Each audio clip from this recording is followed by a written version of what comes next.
At 5:23 a.m. on February 19, 1944, the fog over RAF Bassingbourn clung low and heavy, turning the line of B-17s into ghostly silhouettes. The air was thick with exhaust and expectation. Another mission over Germany, another gamble with fate. Inside Hangar 2, under the dim orange glow of a single service lamp, Sergeant Walter H. McCullough knelt beneath the right wing of a flying fortress marked Doghouse Queen. His hands were blackened with oil, his breath fogging the cold air as he stared at a small metal conduit that had been giving him trouble for weeks. To anyone else, it was just another pre-flight check. To McCullough, it was the last straw in a chain of failures that had cost too many lives, and he was about to break every rule in the book to fix it. Walter wasn't an officer. He wasn't even supposed to think beyond maintenance orders. A 31-year-old mechanic from Des Moines, Iowa, he had enlisted 2 years earlier after his younger brother Edward went down over the North Sea in a B-24 that never made it home. Walter had grown up fixing farm machinery and old Fords in his father's barn. Engines made sense to him in a way that people didn't. But ever since he was assigned to the 91st Bomb Group, he had been haunted by the same question. Why were so many of their bombers struggling to keep formation, falling behind, and getting picked off one by faster, more agile Luftwaffe fighters? The official answer was always the same: pilot error. Every debriefing ended with it. Every report from headquarters underlined it. But Walter had seen enough wreckage to know it wasn't that simple. He'd seen engines torn apart, control cables frozen mid-pull, superchargers stuttering like dying hearts. The manuals didn't cover what happened after 200 hours in the freezing air at 30,000 feet. They didn't account for the slow warping of aluminum under repeated stress or how oil thickened like syrup in sub-zero temperatures. The manuals were written for factory floors, not for the edge of the world. The winter of 1944 was merciless. Missions over Schweinfurt and Bremen had turned into massacres. 20 bombers would leave. Sometimes 6 came back. The Luftwaffe's FW-190s and Me-109s tore through the formations, circling like hawks around wounded prey. Walter had watched the returning planes crawl back, engines misfiring, fuel lines icing, pilots barely conscious. One night, Lieutenant Harold Skip Lawson, a kid barely 21, returned alone. His plane was riddled with holes, the right engine coughing black smoke. When Walter climbed onto the wing to help him down, Skip said through chattering teeth, "She wouldn't go faster, Walt. No matter how much I pushed her, she just wouldn't go." That sentence burned in Walter's head for weeks. She wouldn't go faster. It wasn't about courage or skill. The planes simply weren't responding. The B-17 was a marvel of engineering on paper, but in practice it was like flying a brick once it lost speed or formation. The problem wasn't the engines, it was something in the fuel delivery under stress. Walter began to suspect the carburetor linkage and the air intake balance between the turbo-supercharger and the manifold. A slight delay in pressure adjustment could cause drag and slow acceleration, just enough for German fighters to gain position. The issue was microscopic, a lag of half a second. But in combat, half a second was life or death. When he brought it up to his superiors, they brushed him off. "The manual says that's impossible," one lieutenant said. "The system's sealed. You touch it, you're out." But Walter couldn't let it go. He started timing the engine responses during warm-ups, watching the tachometer twitch between throttle inputs. The delay was real. The turbo system, designed to adjust automatically to altitude changes, was overcompensating, choking the air intake right when pilots needed full power. No one had noticed because it looked fine on the ground. In the air, under stress and vibration, the balance arm hesitated. That hesitation was costing speed and lives. By late February, the frustration on base was boiling over. The Luftwaffe had adapted, ambushing formations from above and behind, exploiting the B-17's slow climb acceleration. Every squadron mechanic was under pressure. Walter's friend, Corporal Joe Donnelly, had lost his pilot 2 days earlier near Hanover. "They said he didn't keep formation," Joe muttered in the mess hall. "Hell, how do you keep formation when your bird can't climb worth a damn?" The grief turned to silence. The men had stopped expecting good news. They just worked, smoked, and prayed their pilots came back. On February 18th, the night before another raid over Leipzig, Walter stayed behind in the hangar after curfew. He told the guards he was running diagnostics. In truth, he was staring at that same cursed linkage, running through every possibility in his mind. His tools lay scattered across the floor and the smell of aviation fuel filled the air. The wind outside howled through the open hangar doors, rattling the metal panels. He wiped his hands, took a breath, and did what no mechanic was supposed to do. He removed the restrictor plate from the air balance valve. It was a small circular piece of metal, barely 3 inches wide, meant to regulate airflow for consistency across all 4 engines. But Walter had realized it was overcorrecting, reducing pressure under throttle to avoid overboosting, effectively suffocating the engine in critical moments. He worked in silence, hands trembling. The regulation said never to touch factory seals. He could be court-martialed. But as he loosened the bolts and felt the piece come free, a strange calm came over him. He adjusted the linkage tension by feel, the same way he used to tune his father's old tractor, then tested the throttle manually. The response was instant. The roar deepened, smoother, hungrier. He grinned despite himself. The modification would mean the engines might run hotter, maybe burn more fuel, but they would breathe. At dawn, he convinced Skip Lawson to test it. The young pilot looked uneasy but trusted Walter. "If this goes wrong," Skip said, "we'll both hang." Walter nodded. "Then let's make it worth it." The doghouse queen taxied out just as the first light broke over the field. The other crews watched, curious. As the bomber lifted off, Walter held his breath. The engines screamed higher than usual. No sputter, no lag.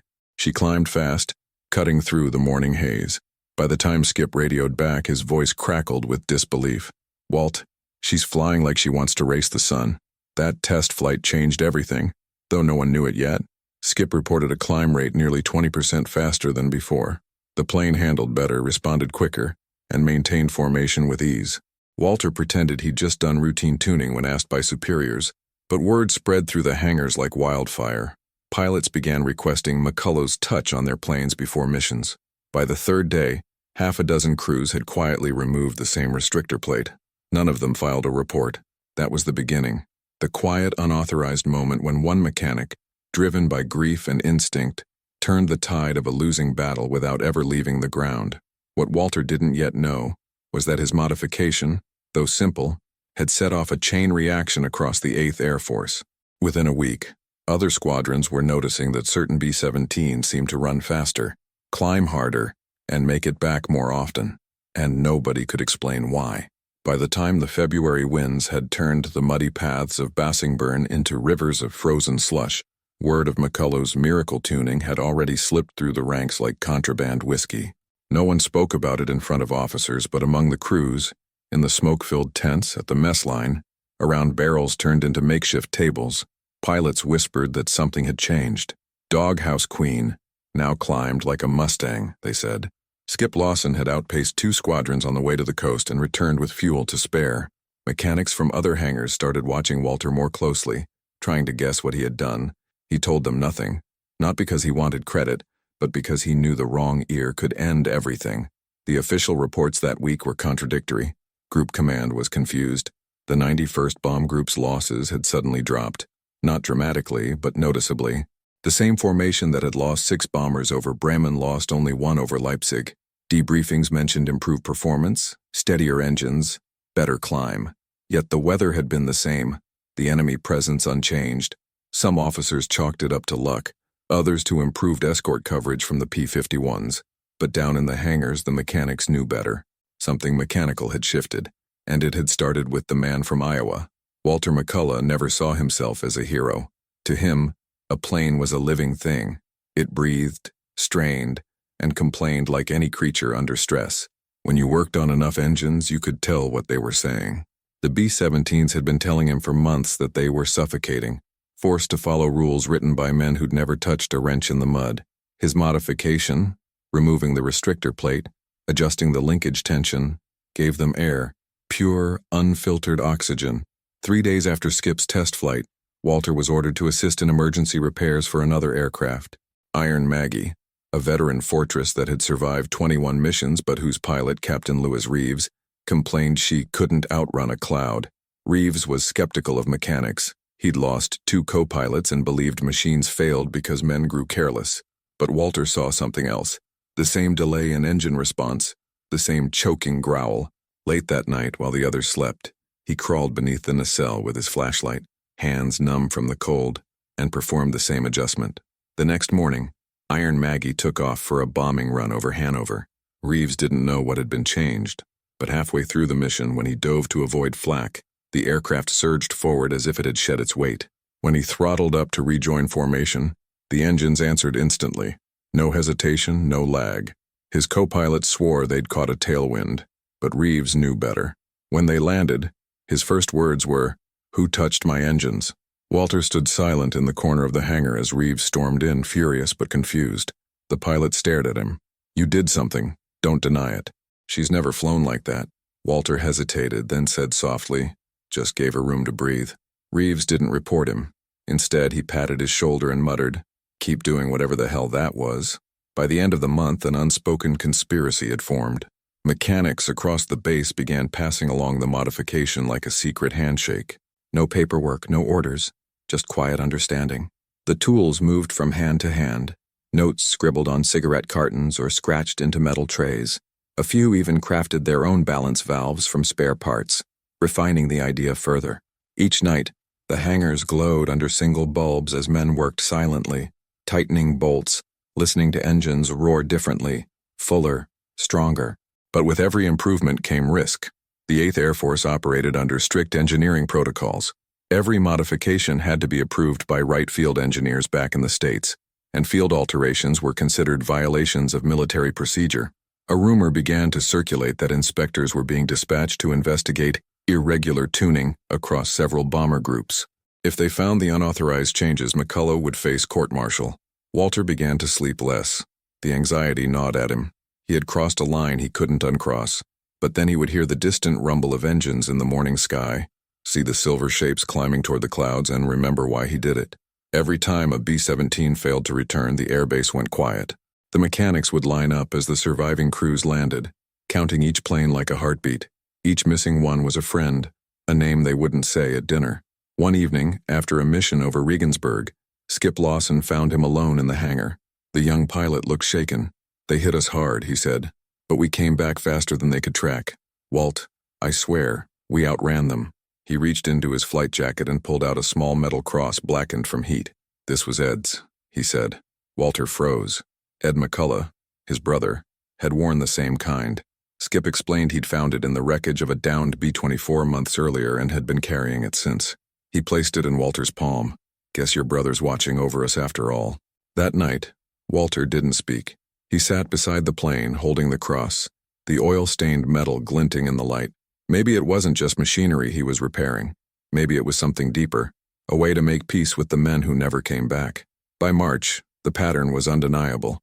Combat reports showed certain squadrons maintaining higher cruising speeds, faster climbs, and fewer mechanical failures. Analysts tried to explain it through statistical noise, but pilots noticed it firsthand. "The forts are livelier now," one wrote in his diary. "Feels like someone woke them up." The Luftwaffe noticed too. Reconnaissance intercepts recorded confusion among German pilots describing American bombers with unusual acceleration. One squadron leader, Hauptmann Rüdiger Hoffmann, wrote that the enemy's heavy bombers seem lighter, quicker, as if their engines no longer strain. It wasn't enough to change the war overnight, but it disrupted the enemy's rhythm. Dogfights grew unpredictable. The Germans began missing their timing, overshooting attacks. Small differences in performance were rewriting the invisible choreography of air combat. Then, in mid-March, an engineering officer from the Air Technical Section arrived for inspection. His name was Captain John F. Riley, a by-the-book officer with a reputation for finding irregularities. The hangars fell silent when his Jeep rolled in. Mechanics hid their altered parts, replaced seals, scrubbed grease marks. But Riley was thorough. Within hours, he noticed inconsistencies in manifold pressure readings. "These planes are out of calibration," he declared. "Someone's tampered with the turbo control systems." Walter felt his stomach drop. Riley demanded explanations, calling mechanics one by one. When it was his turn, Walter stood stiffly, cap in hand. Riley studied his report sheet. "You're Sergeant McCullough?" "Yes, sir." Riley squinted. "Your name's come up. Pilots seem to like your maintenance. Too much, maybe. Care to tell me why these engines perform above spec?" Walter hesitated. The hangar was so quiet he could hear the ticking of cooling metal. "Sir, maybe the engines are just getting the care they deserve." Riley wasn't amused. "This isn't a garage, Sergeant. This is the Army Air Forces. We follow the manual." Walter wanted to shout that the manual was killing men, that rules written in Ohio didn't apply to the skies over Germany, but he just nodded. "Yes, sir." The captain left with samples and notes. Everyone expected the hammer to fall within days. But something strange happened instead. 2 weeks later, a telegram arrived from Wright Field. It wasn't a reprimand, it was a request. Engineers wanted details about field adjustments resulting in improved throttle response under combat conditions. Someone, somewhere, had tested the idea and confirmed the results. The McCullough modification, though unnamed, had been quietly replicated by test crews and proven effective. Walter never received official recognition. The change was soon incorporated into a technical bulletin under a different name, Revised Airflow Calibration Procedure, but those who knew smiled silently. In the hangars, they began calling it giving her lungs. As spring warmed the airfields, the B-17s roared louder, climbed cleaner, and returned more often. The war still raged, but for the first time in months, hope returned to the men who kept the machines alive. Walter still worked the same shifts, same grease under his nails, same quiet prayer before each takeoff. But when he looked up at the sky and saw the silver shape slicing through the clouds faster than ever before, he knew he had broken a rule, and in doing so, had saved lives. And though his name never made it into any report, the sound of those engines, full, smooth, alive, was all the recognition he'd ever need. By April 1944, Europe was a different battlefield. Allied air power was no longer a question of quantity. It was precision, coordination, survival. Every bombing run over German industrial centers was a gamble with wind, flak, and fate. The B-17 crews were flying farther, higher and faster than ever before. And though no one said it out loud, every pilot knew something had changed in the heart of their machines. Somewhere, deep in the labyrinth of steel and oil, the flying fortress had learned to breathe differently. Walter McCullough's quiet rebellion had become an invisible standard. Across airfields from England to Italy, modifications spread without memos or orders. Mechanics passed them through rumors, gestures, and glances. A tightened linkage here, a removed restrictor there, a whispered phrase like, "let her breathe." It was the kind of evolution that military bureaucracy could never predict, born not from design but from desperation. At Bassingbourn, Walter kept his head down. He avoided the officers, kept his paperwork clean, and stayed late after every mission. He knew what he'd done was still technically forbidden, even if results spoke louder than regulations. But as mission after mission returned with fewer losses, he began to feel something he hadn't felt since the day his brother's plane went missing.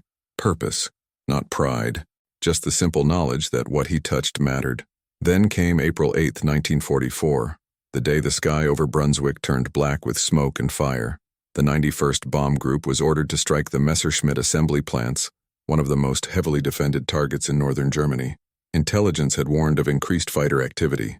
More than 250 Luftwaffe aircraft were expected to intercept. It was the kind of mission where every inch of speed, every fraction of a second in throttle response, could mean the difference between coming home and vanishing into the clouds. Walter stood on the tarmac that morning, hands buried in his jacket pockets, watching the bombers line up. The sound of engines filled the air, 400,000 pounds of metal straining against gravity. He could tell by ear which ones carried the modification and which didn't. The tuned engines had a deeper tone, smoother, like an orchestra perfectly in sync. Among them was Doghouse Queen, her olive-green fuselage gleaming in the weak sunlight. Skip Lawson gave a thumbs up from the cockpit. Walter nodded back, forcing a grin. As the bombers lifted into formation, the sound grew into a symphony of thunder, fading into the horizon. Then came the waiting, the part every mechanic hated most. Hours stretched like days. The men smoked, played cards, pretended not to look at the clock. But when the first reports came in over radio, target hit, multiple bogies engaged, losses minimal, the hangar erupted in cheers. It wasn't official yet, but they knew. Something extraordinary had happened. That evening, the base was alive with noise. Pilots who'd barely spoken before were laughing, hugging, pounding each other's backs. Skip Lawson found Walter near the fuel trucks, still wiping grease from his hands. "You wouldn't believe it, Walt," Skip said, his voice trembling with adrenaline. "We were hit hard. Me-109s, FW-190s, the works.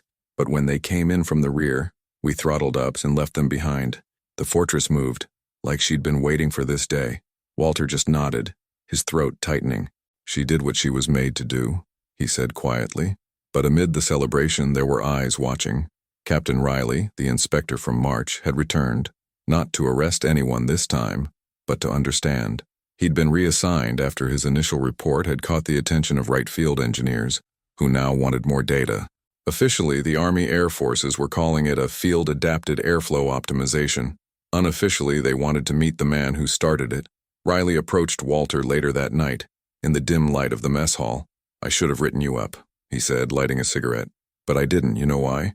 Walter shook his head. "Because I tested it myself. Took a Fortress up at Molesworth last week. You were right. The damn thing breathes better. It's subtle, but it's real. You saved a lot of boys out there."